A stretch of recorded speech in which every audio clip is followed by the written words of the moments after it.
Ceritanya waktu itu saya itu kan dulunya penari ular. Iya, walaupun saya penari ular, setelah jadi penari ular itu saya jadi seorang calon istri ustadz di kampung. Muslimnya ya Ina. Oke. Kapan ini, bagaimana ceritanya nih kok bisa Anda Islam 40 tahun lalu meninggalkan agama Islam nih? Boleh dibagi-bagikan Bu Ceritanya ceritanya boleh. sama Iya Bang kita-kita nih. Edis. Jadi ceritanya waktu itu saya itu kan dulunya penari ular. Terus sebagai penari ular, setelah itu saya juga suka ngikut sebagai SPG, suka ada event-event di Sentul, saya suka ikut-ikut. Nah, sedang untuk itu semua kan kita harus dengan kuasa gelap Bang Edis. Oke. Jadi saya banyak dulu kayak penari ular, saya harus pawang ular masukin saya kan, patok ular terus di iniin. Ada lah yang dimasukin biar ular itu takluk sama kita, jadi nggak matok. Kedua, kalau untuk saya event-event di Sentul kita harus ada pemakai. Biar apa yang kita jual, apa yang kita tawarkan itu orang-orang di Sentul tuh tertarik, atau kayak saya di bengkel-bengkel, saya SPG oli gitu kan, semua orang jadi tertarik.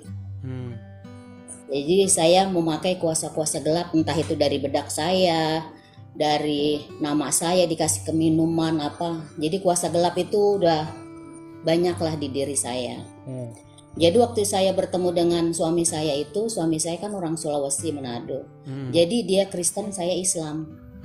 Tapi saya tanya dia mau ikut saya. Jadi saya menikah itu dengan cara Muslim. Oh, Ibu Waktu dan dengan Bapak cara menikahnya Muslim itu, Islam. Menikah secara iya, Islam. jadi suami ikut saya Oke. secara Islam. Setelah sekian tahun saya lihat suami saya nggak menjalankan. Misalnya sholat, bangun pagi lah, subuh dia nggak menjalankan itu semua. Jadi dia ikut Islam itu hanya untuk Nikah bisa saja. nikah sama saya.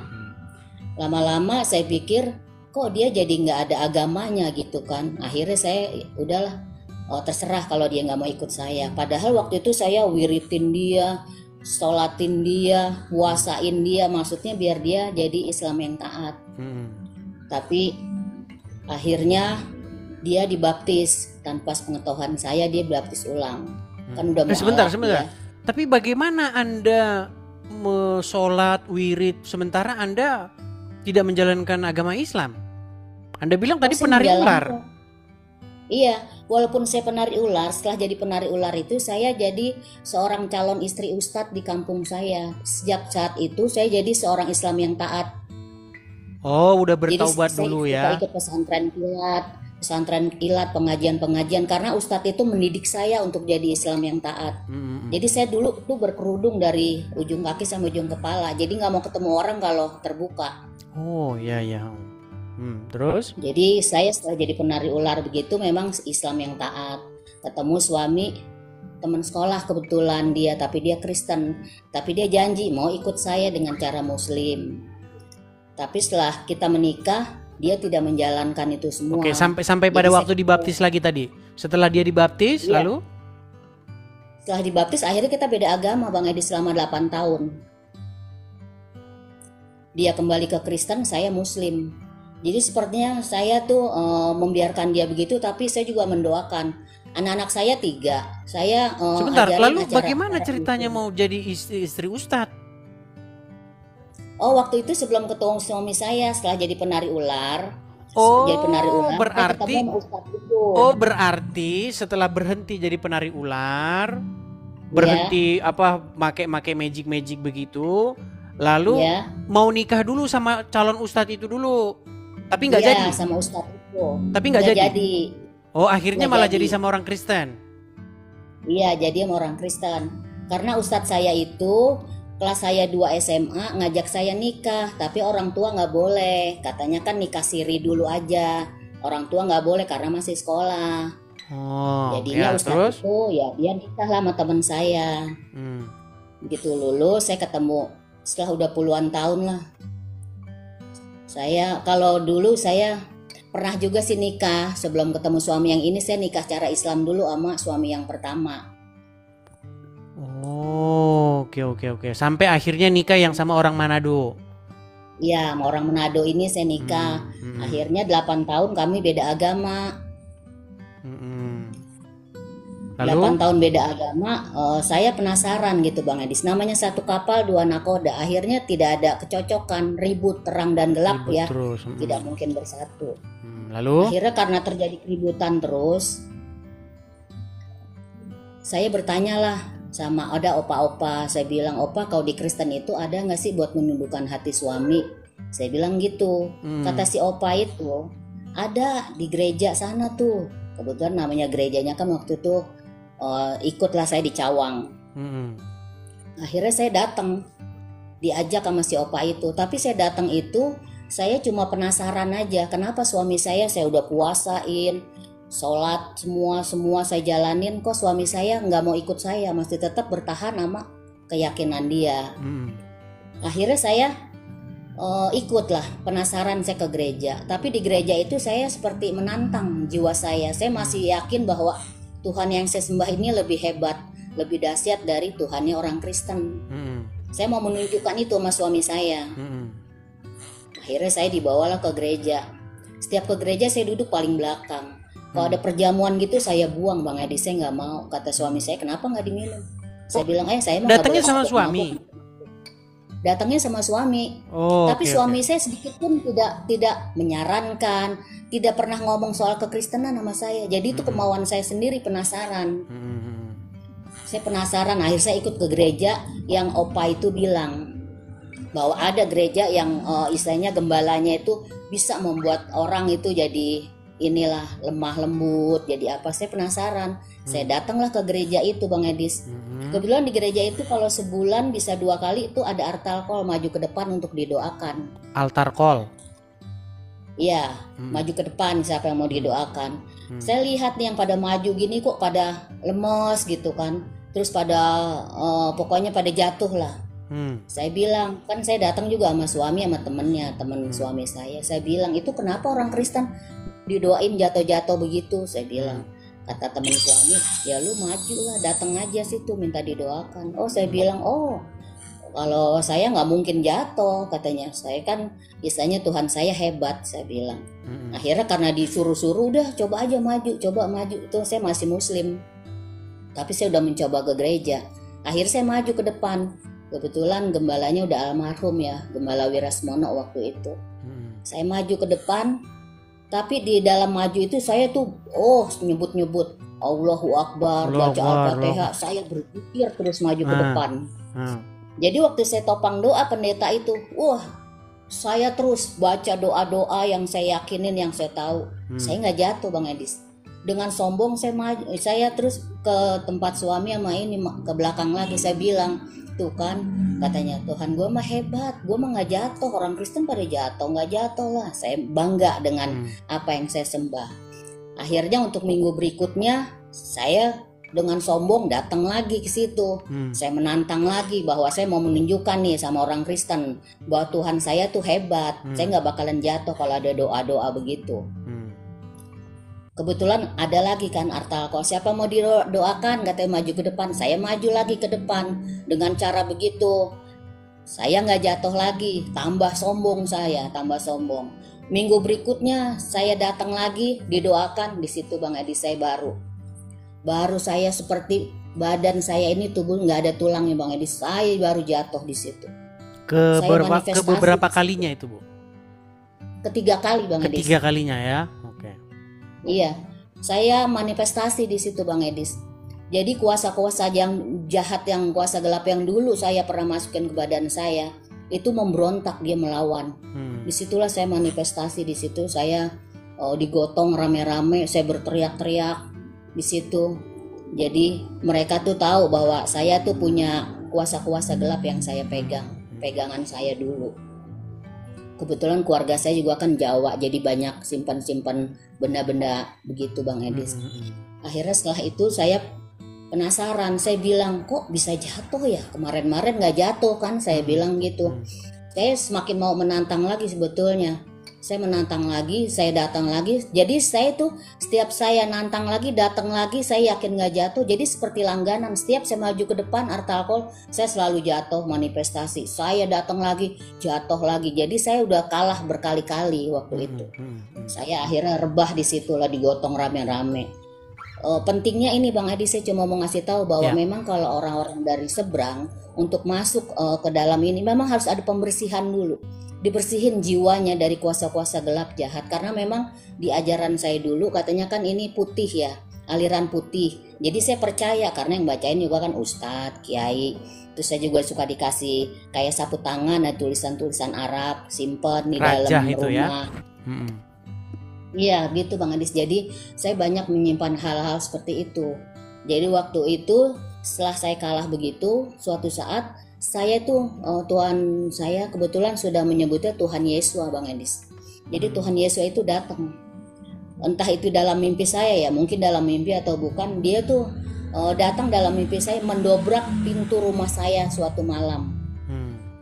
Jadi waktu saya sedang nonton TV. Jadi ini antara mimpi atau bukan ya. Jadi mungkin ya saya juga bingung, tapi sampai sekarang itu terekam benar-benar di dalam pikiran saya. Jadi waktu saya nonton bersama suami saya, nonton TV di ruang tamu, suami saya tidur sambil nonton TV. Jadi Tuhan Yesus itu datang mendobrak pintu saya dengan suara yang keras. Saya akhirnya nempel ke tembok. Itu sinarnya terang sekali, terang banget pokoknya. Menyinari rumah saya. Saya terkejut kan, kaget, nempel di tembok sambil saya, aduh ada apa nih? Setelah itu ada suatu sinar, sinarnya seperti sinar laser itu dia menyinari suami saya. Jadi suami saya tiduran gitu, tapi ada kotak gitu, mengotak bikin kotak begitu. Setelah itu datang lagi sinar warna merah kayak sinar laser begitu, di atas warna putih itu dia menyinari nginin kotakin suami saya.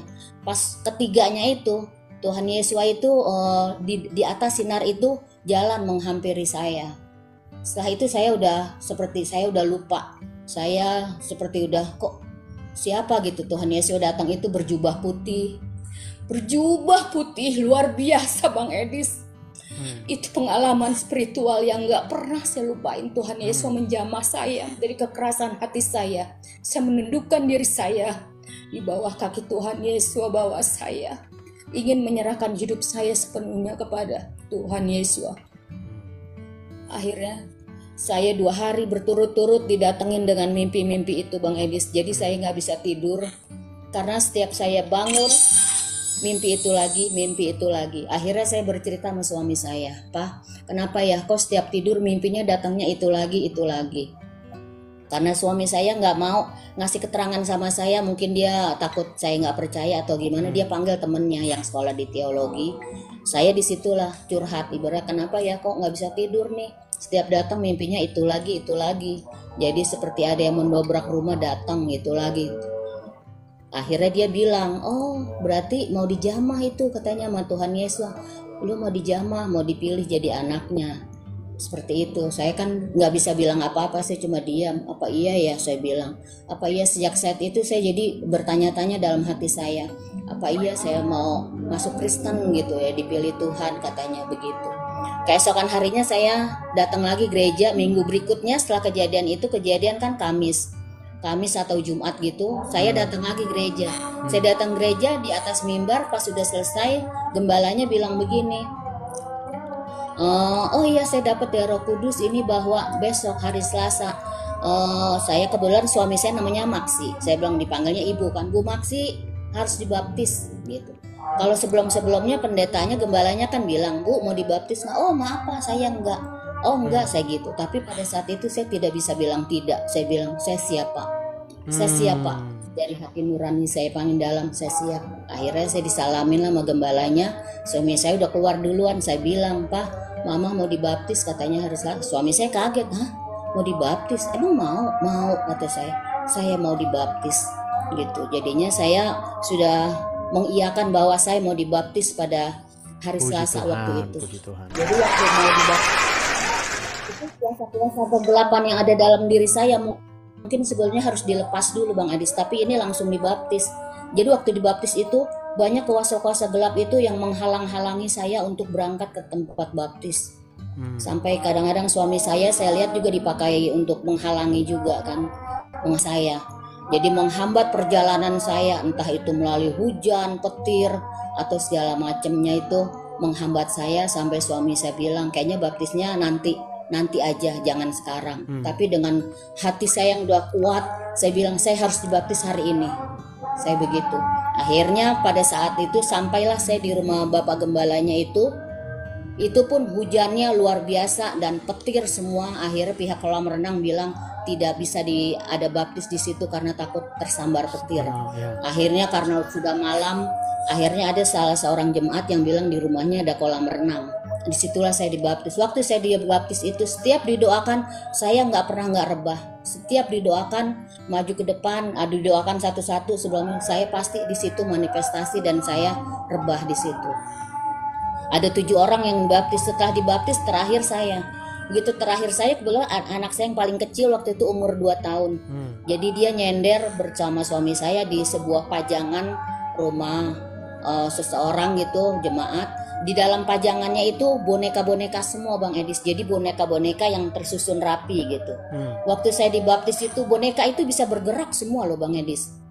Mungkin digerakin sama kuasa-kuasa kegelapan itu. Jadi mereka tuh loncat-loncat di dalam lemari pajangan. Manifestasi di dalam meja pajangan. Suami saya sama anak saya lari lah. Gitu kan, lari karena takut suaranya berisik gitu. Mereka loncat di dalam lemari-lemari itu waktu pembaptisan saya itu. Akhirnya anak saya dikasih minyak urapan, suami saya. Setelah saya selesai itu bergerak-bergeraknya, saya selesai dibaptis. Jadi waktu saya selesai dibaptis itu juga banyak kejadian-kejadian yang mungkin di luar akal manusia, kejadian-kejadian yang luar biasa yang Tuhan tunjukkan sama saya. Yang mungkin bagi saya itu hal-hal yang mustahil. Dan Roh Kudus itu sering bicara sama saya hal-hal yang mungkin waktu itu saya belum memahami, tapi setiap ngomong sama orang itu lalu yang keluar dari mulut saya itu firman Tuhan, firman Tuhan. Jadi kalau orang Kristen ngomong sama suami saya, istri kamu baru dibaptis ya gitu. Jadi aura muka itu juga beda loh Bang Edis. Jadi orang bilang itu saya tuh seperti bersih, mukanya luar biasa lain gitu. Saya bilang kok bisa kelihatan ya, tahu. Jadi ada ibu-ibu baru kenal aja langsung bilang orang Kristen, Bu, ibu baru dibaptis ya. Saya bilang kok bisa tahu Bu gitu. Bisa tahu. Jadi mereka tuh tahu bahwa saya baru dibaptis. Iya. Begitu banyak orang yang artinya singkat cerita perjalanan hidup ibu dari Muslim kemudian akhirnya mengenal kebenaran begitu. Jadi memang yang ingin ibu sampaikan kepada saya bahwa orang-orang yang bebal-bebal yang sering saya ajak diskusi, yang sering ibu lihat ini, memang mereka itu punya roh atau kuasa yang harus diusir dulu gitu ya. Iya, harus dibersihkan dulu Bang Edis. Jadi kalau kita untuk menjadi anak-anak Tuhan, memang tubuh badan kita ini harus bersih. Karena ini kan kita bait Elohim, bait Tuhan. Jadi Tuhan juga nggak mau masuk kalau kita masih ada kuasa gelap di dalam badan saya. Saya melakukan pelepasan sampai 3 kali baru keluar Bang Edis. Jadi itu berbentuk, saya ketawa kayak kuntilanak, berbentuk nenek-nenek, berbentuk ular, banyak di dalam badan saya itu Bang Edis. Waktu saya pelepasan sampai 3 kali itu.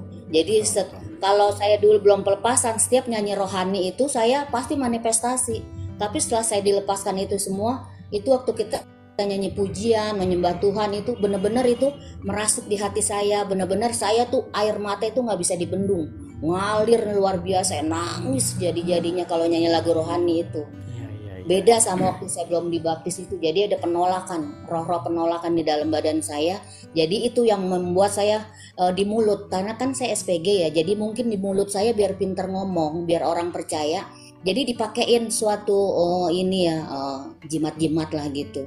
Jadi waktu saya nyanyi pujiannya itu jadi nyeracau saya begitu Bang Edis. Jadi lagunya itu nggak jelas karena mereka menolak untuk menyanyi pujian, memuji Tuhan itu mereka nggak mau. Tapi saya bersyukur, puji Tuhan sekarang kuasa gelap itu udah lepas bener-bener dari badan saya. Jadi emang udah ada Roh Kudus badan saya. Jadi saya bener-bener gimana ya, mau menyerahkan hidup saya lah sepenuhnya untuk Yeshua Hamashiach saya sembah. Jadi saya dulu itu hidup saya seperti sia-sia Bang Edis. Sia-sia yang saya lakukan dulu semuanya, nggak ada artinya. Saya percaya kuasa-kuasa jahat, kuasa-kuasa kegelapan.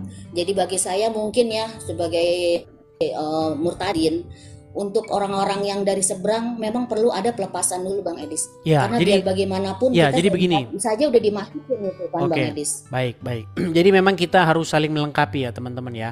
Kalau saya ini cenderung dalam kajian-kajian yang bersifat akademis, diskusi-diskusi ilmiah begitu ya. Tapi ada juga yang pelayanannya dalam rupa dunia roh begitu ya. Kita sebagai orang Kristen kita percaya itu karena dalam Bible Yesus itu Tuhan Yesus mengusir orang-orang yang kerasukan setan begitu. Jadi ya memang seperti itu. Jadi karena memang kita percaya bahwa ada roh yang menguasai seseorang, ada kuasa yang menguasai seseorang. Nah, ini kalau dalam sudut pandang saya ya, tanpa mengutip masa lalu dari Ibu gini. Kalau saya mengkajinya dalam bidang yang tertulis dalam literasi Islam. Kalau Tuhan Yesus atau Tuhan Yeshua mengusir setan dari tubuh seseorang. Nah, kalau Muhammad dia malah dirasuki atau dikuasai oleh sihir. Nah, itu memang fakta gitu. Jadi makanya saya cuma pesan sama orang Islam nih. Mungkin kalau pendekatannya tadi dunia roh, kalau saya pendekatannya dunia kajian ilmiah dan akademis. Gini, bagaimana kita harus memilih Yeshua atau Yesus yang mengusir setan atau memilih Muhammad yang dia disihir. Nah, itu kita pakai logika aja. Kalau secara logika ya kita ikut Yesus dong. Ya, masa ikut Muhammad yang kena sihir? Nah, seperti itu kalau saya pendekatannya gitu. Iya Bang Edis. Iya betul Bang Edis. Memang kalau kita udah dibaptis, pikiran kita seperti kita melihat hal-hal yang yang baik-baik. Jadi kita seperti baru terbuka gitu. Pikiran kita, mata kita baru terbuka selubung-selubung kita itu. Jadi saya banyak hal-hal yang dulu saya nggak tahu, jadi tahu. Apalagi setelah saya selalu ngikutin Bang Edis dari awal gitu. Jadi saya yang dulu saya nggak tahu, banyak tahu gitu dari Bang Edis. Ya dalam hati saya, untung saya udah pindah gitu, saya udah diselamatkan. Jadi saya tidak tersesat lagi seperti dulu gitu. Dulu saya begitu membanggakan keyakinan saya gitu. Tapi akhirnya ya saya bersyukur Tuhan pilih saya. Jadi seperti selubung di mata saya, pikiran saya udah dibuka semuanya. Jadi sekarang paling saya pergumulan saya untuk orang tua, adik-adik kakak saya semuanya biar mereka juga diselamatkan. Itu Bang Edis. Jadi saya berpikir satu orang diselamatkan, seluruh keluarga pun akan diselamatkan. Puji Tuhan, amin. Itu aja yang menjadi keyakinan. Terima kasih Bu Yunike atas sharing kesaksian hidupnya ya. Semoga dengan demikian ya semakin terberita ya. Jadi kalau Ibu tadi mendekan fokusnya ke bidang roh, kalau saya fokusnya ke bidang yang kajian-kajian diskusi seperti ini. Terima kasih Bu Yunike. Kita lanjut lagi sama-sama, diskusi. Bang. Kita undang yang muslim lain dulu ya. Iya. Sama-sama Bang Edi. Salam Bapak Yahweh. Shalom. Suara keras tak selalu benar. Reaksi Nusantara bukan soal siapa menang, tapi siapa yang masih mau berpikir.